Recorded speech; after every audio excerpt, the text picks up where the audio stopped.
Network Entertainment.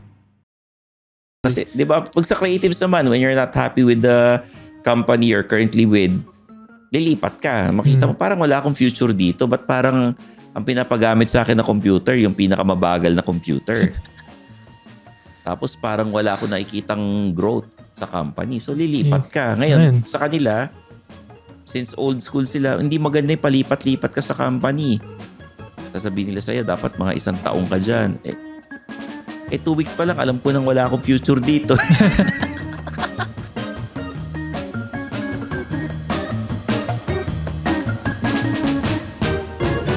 Mga Immortal, welcome to the Underpaid Podcast. I'm your host, Stanley Chi. Ito ang podcast na pro-employee para sa mga Immortal wherein we talk about work-related topics in a light manner na para nagkukwentuhan lang tayo sa pantry. In this episode, syempre, one-on-one na yung interview ito. Ang guest ko ngayon is one of the contributors of Visor. He's also a host and a writer and a photographer for Visor and a cosplayer. Diba? Let's all welcome to the show, Justin Young. Thank you for having me. Yun, Justin, kumusta ka naman? Okay naman. Medyo busy kanina. Pero kaya-kaya pa. Well, si Justin, nung naalala ninyo, a couple of months ago, nag-guest dito yung team ng Visor. Si Justin yung absent. Kaya ngayon, i-interview natin siya. But we'll not talk about yung work niya sa Visor, no? Ang topic kasi natin, yung trabaho bilang Filipino-Chinese. Yes. Because not all Chinoys are employees. Diba? Yung iba, may-ari ng negosyo. Yung iba, nagtrabaho ng sandali sa ibang kumpanya. Then, kukunin na ng family business or they put up their own business, di ba? Justin, tell me about yung sa case mo kasi hindi ganun karami yung mga nasa motoring na Chinese. Kasi I've always wanted to be be part of yung motoring media kasi I looked up yung mga outlets like Top Gear Philippines, Auto Industria and all that. Oo. Parang gusto ko dyan. Gusto ko... That's your, yung parang passion mo to be in the motoring industry. Opo. But, what exactly sa motoring industry? You want to be a presenter? Automotive media. I want to be a motoring journalist talaga. Opo. Okay. So, syempre, being in the motoring media, being a journalist doesn't pay well. Alam naman natin. Yeah. Diba? You're a contributor for Visor. Being a contributor, hindi ka regular employee. So you don't have the SSS, you don't have the PhilHealth. Kumusta yung sinabi ng family mo? Yung sinabi nila, I mean, yun, you have time to do errands for family business. Ganon? Pwede ba namin tanungin ko ano yung family business ninyo? Rather not say. You'd rather not say? Rather not say. Malamang illegal to. Hindi naman, it's legal naman. Legal naman to. Pero syempre, sige, may family business kayo. Malamang hardware to. Hindi po. Sige, anong industry na lang? Sige, paper na. Paper. Okay. So, your parents are expecting you to take over the family business. Talaga? Supposed to be. And they just keep saying na supposed to be your So, may mga expectations. Kumbaga parang bilang Chinoy tapos ikaw ba panganay? Ikaw yung panganay. Napakanak. Ha? Youngest. Sobrang young. Na lalaki o babae? Both. Ano ba? Lalaki ka rin tsaka babae? Ano ba? Linawin natin. Wala naman kaming judgment dito. Youngest son, only son. Tapos only son. Youngest as in of my mga sibling. Ilang kayo magkakapatid? 2 ate po. Okay. Usually pag Chinese kasi, lalaki ka, ikaw yung magte-take over ng family business. Kasi pag babae at nag-asawa yan, ibang family na siya. Ganun sa Chinese, di ba? Oo. Ibang apelyido. So, ibang apelyido. So, people are expecting you to take over the family business, which is may kinalaman sa papel. Hmm. Okay. Nafe-feel mo ba na wala ka sariling desisyon na they decided for you o ano ba? Ano yung nararamdaman mo? Parang nung college ako, medyo limited yung future ko. Kasi I felt like parang they blindly choose parang they would like shoehorn me to mga business courses, ganon. Kumbaga, they decided for you. Opo. And they didn't ask you kung ano yung gusto mo talagang gawin. Mhm. Which is to be within the motoring media. Or any media in general po. Or kung you want to be a writer, a presenter, or what? Usually behind the camera po. Behind the camera. Behind the scenes. Oo. Camera, mga photography. Yan. Okay. But you've been presenting sa Visor, di ba? Lately, opo. Ano yun? Napilitan ka ba o ano? Yan yung second priority. Second dream. But you'd rather be a writer or a photographer behind the scenes, gano'n. Actually, actually gusto ko maging host one day, pero sometimes Naging host ka na ng one day sa Mias, di ba? opo, pero One day yun. Yan naging one day. Oo. Pero back then, I'm like, what if gumawa ako ng sariling videos na host na ako nung nagsusulat or You can speak English. Nakakaintindi kami ng English dito. Sorry. Marunong mag-English yung listeners na underpaid. So yun, where was I? Sorry. Oh. Losing You're my in train. the studio. Where was I? Nasa studio ka pare. Parang I wanted to make my own videos and so on. Pero parang the part of my mind is telling me like, you're not gonna make it, ganon. You're gonna suck. Parang ikaw kinikritik mo yung sarili mo. Opo. Siyempre, we are our own worst critic eh. Masyado tayong hard on ourselves, di ba? Mhm. But the people around Visor, within your circle, they're supporting you. They want you to do well. Opo. And ano yung mga sinasabi sa inyo nila Sir Vernon, yan, sila Tin, di ba? O sila Gab, kung may sinasabi ba talaga si Gab. Parang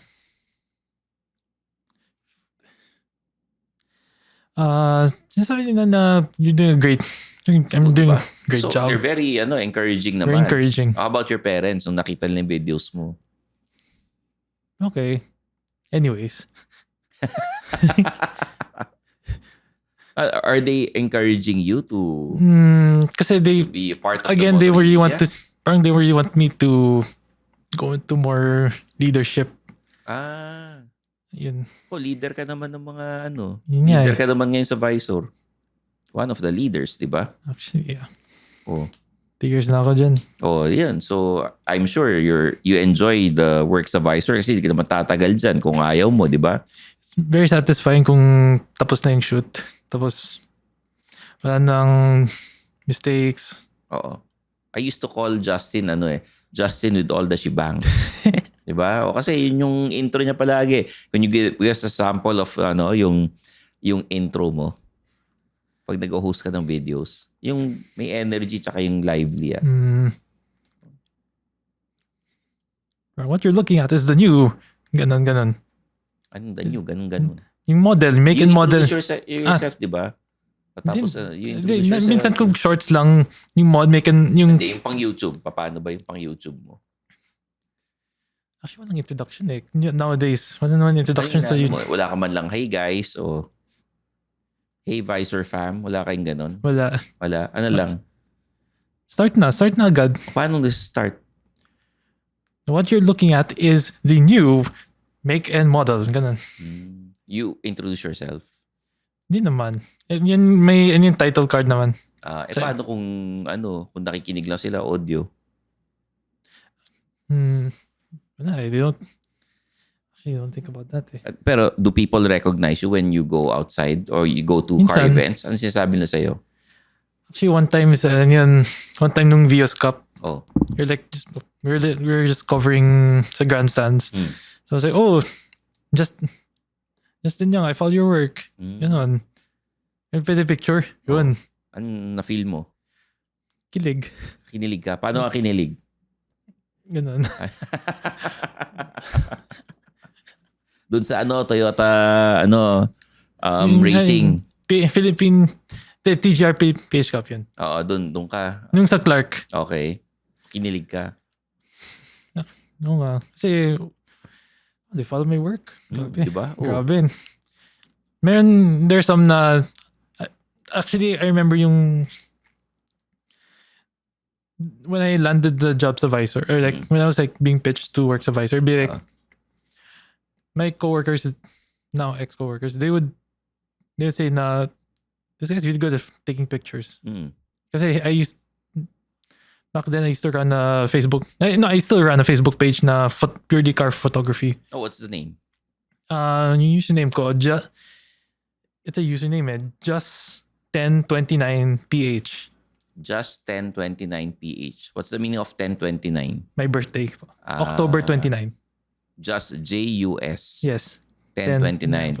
Pero syempre, it's still active if you would rebrand it into your own Facebook page. Ayun na. But I rather keep it separate lang kasi it's, there's some themes na doesn't align with Visor, ganun. Ayaw mo ng Justin Young photography? Naman, medyo generic yan. Anong dapat? Kasi it actually technically it's like a bit of a pun kasi just 10. Tapos yung PH can mean Philippines or photography. Yun. Just 1028 PH. Not aligned with my birthday. Oo nga, birthday mo. Oo. So alam na nating lahat na October 28 po ang Yan. birthday ni Justin Young. 28, tama ba? 29. 29. Oh. 1029 yun. 1029. Oh, okay. So yun talaga ang passion mo, which is into photography. Hindi, pustahan tayo ang sinabi ng parents mo. Pwede mo naman gawin yung photography pagka pagka may negosyo ka, pwede mo rin gawin yan eh. Hindi nila sinasabi sa'yo. Laging sinasabi yun. Parang pwede naman after office hours pagka yun nga, yun. may business ka. Malamang yun ang sinasabi sa'yo. No? Pwede naman visit yung bodega.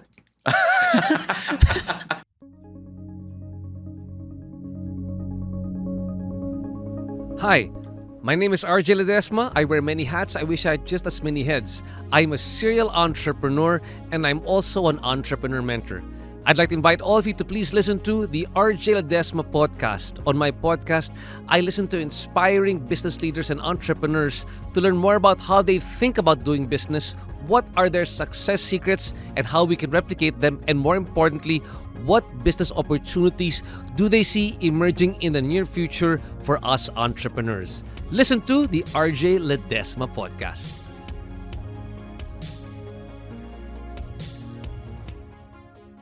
Pwede mo picturean yung mga stocks ng tinitinda natin eh. Yung rims. Kunyari bibenta tayo sa Shopee tsaka sa Lazada. Picturean mo yung bibenta natin. Photography pa rin yun, di ba? Malamang yun ang sinasabi sa'yo, no? And then, parang feeling ko it's gonna be demotivating pag parang it's like my heart talaga sa cars. Sa cars talaga. Sa cars or media. Mm-mm. Media din. So I've lived my life by the camera. I took up after parang I took up digital filmmaking. Sang school? Binild. Binild. So ka, Xavier ka, tapos Binild. Opo. Okay. You took up digital Filmmaking. So, talagang behind the scenes director, photographer, ganun yung gusto mo. Gusto ko direct ng film eh. Oo. Anong klaseng film ang gusto mo i-direct? Action, martial art. May martial arts. Yung Jackie Chan. Jackie Chan. Tapos may mga kotse-kotse. May mga car chase. So Rush Hour to. Rush Hour part, Part 4, Part 5. They're more towards Hong Kong films. Hong Kong films. Kaysa yung sa Hollywood.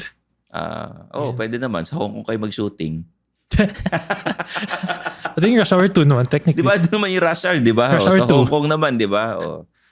So talagang ang buhay mo is nasa creative side. Opo. Which not many Chinoys or Chinoy parents would understand. Kasi iniisip nila, hindi naman masama yun. Kaya lang iniisip kasi ng mga ibang Chinoy parents, walang pera dyan. Yun ang iniisip ng iba. They didn't understand na may pera sa creatives. May pera sa photography, may pera sa media, meron. Diba? I think more of cultural rin yan eh. Opo. Cultural differences, may misunderstanding ng konti, and of course with the advancement of the technology, di ba? Kasi very old school paper, di ba? Opo. So do they let you handle some of the business Hindi. It's Talaga? more on errands. Collect this, collect that. Collector Collector lang. Collector ka, kumbaga tagakuha ka ng cheque. Kasi it's actually in a way medyo therapeutic kasi I'm just driving. I'm driving and as someone who loves cars, sometimes it's as long as hindi traffic naman. Pwede namang sabihin sa kliyente, bank transfer na lang, di ba? O i-deposit na lang. Di ba? To save for gas, di ba? And you can get anyone to do that yung mga collector. Pwede ka mag-hire ng ganun eh. Imbis na inutos sa anak na may-ari. Ayun lang. Di ba?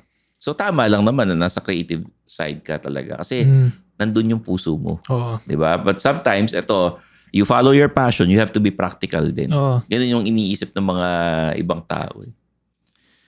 Kasi nowadays you can also work sa YouTube and all that. Oo. So That's another goal naman.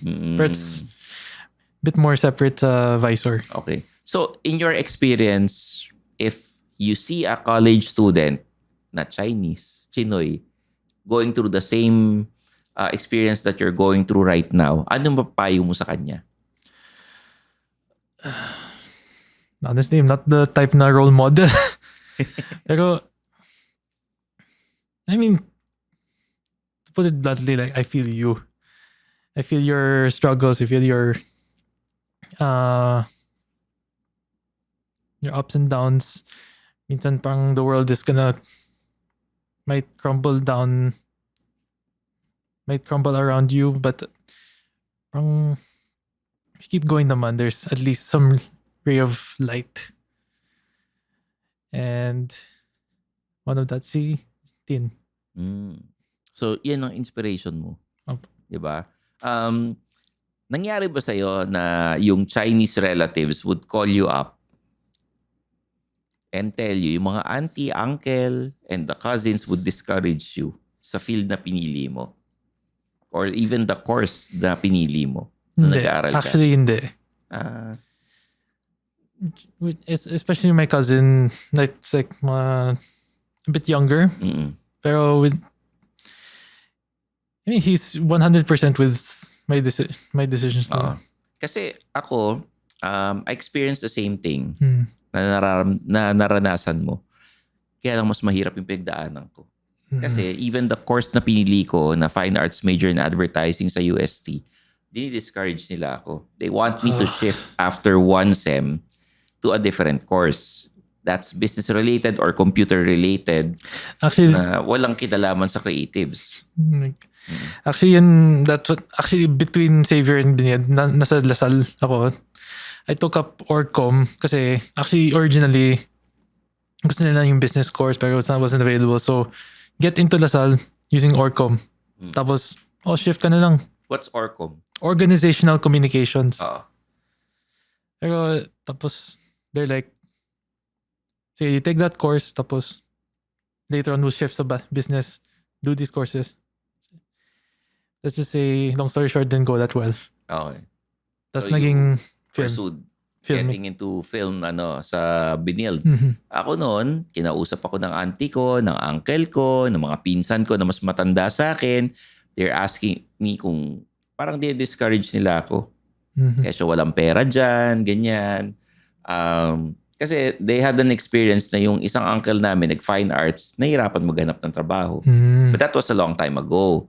Hindi nila alam na yung ngayon, iba na. They wanted me to take up computer science or commerce. Sabi ko, ayoko niyan eh. Hindi para sa akin. Hindi yan ang gusto ko eh. I took an exam sa different colleges. Nakapasa naman ako, pero hindi yun yung course na gusto ko.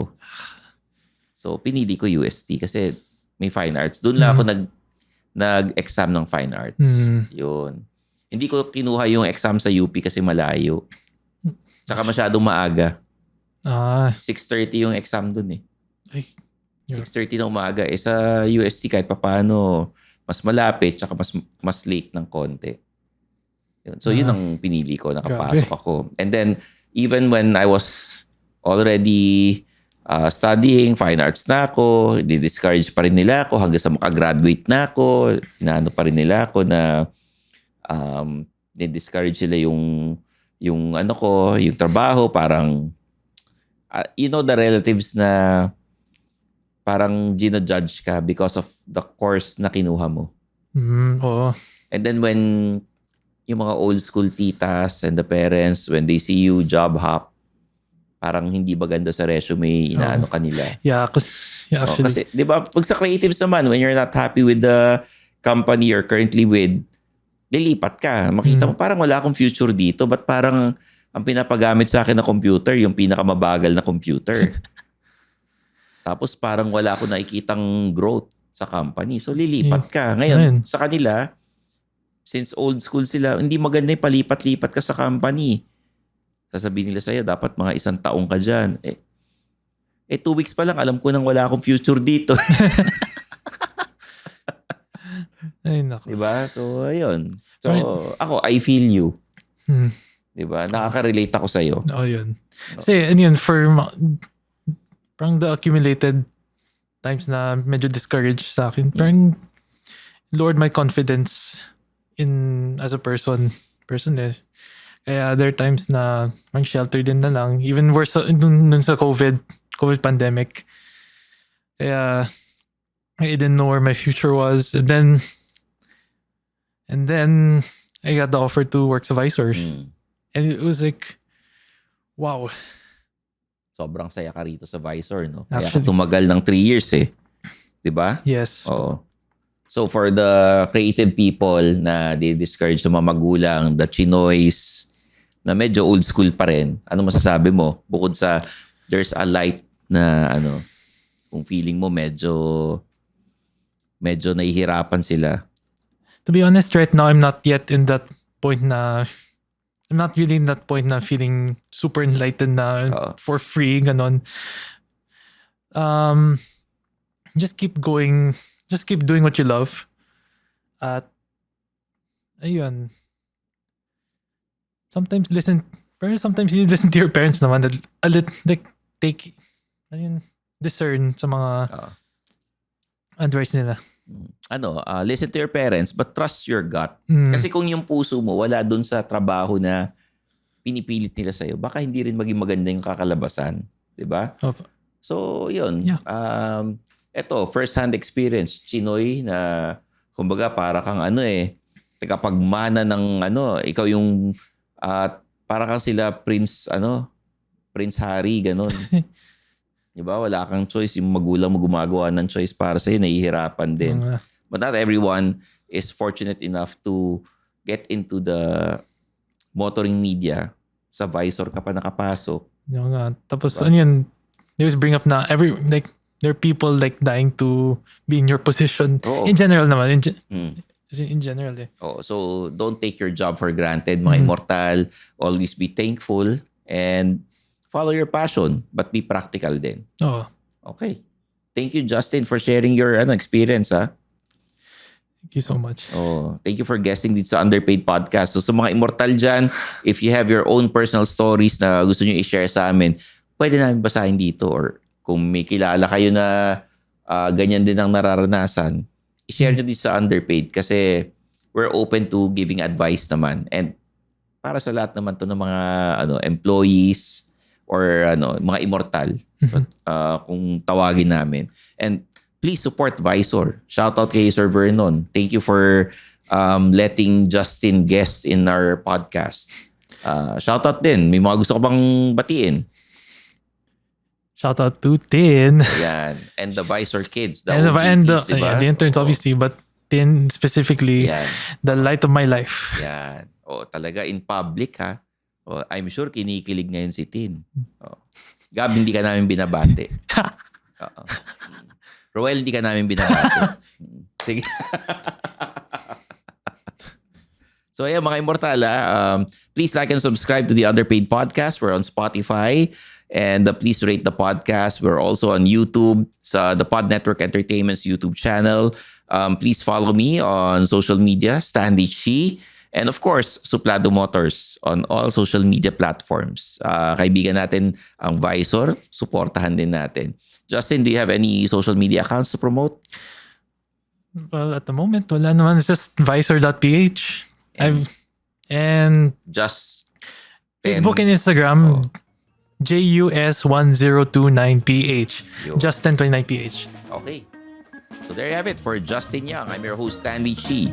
This is the Underpaid Podcast.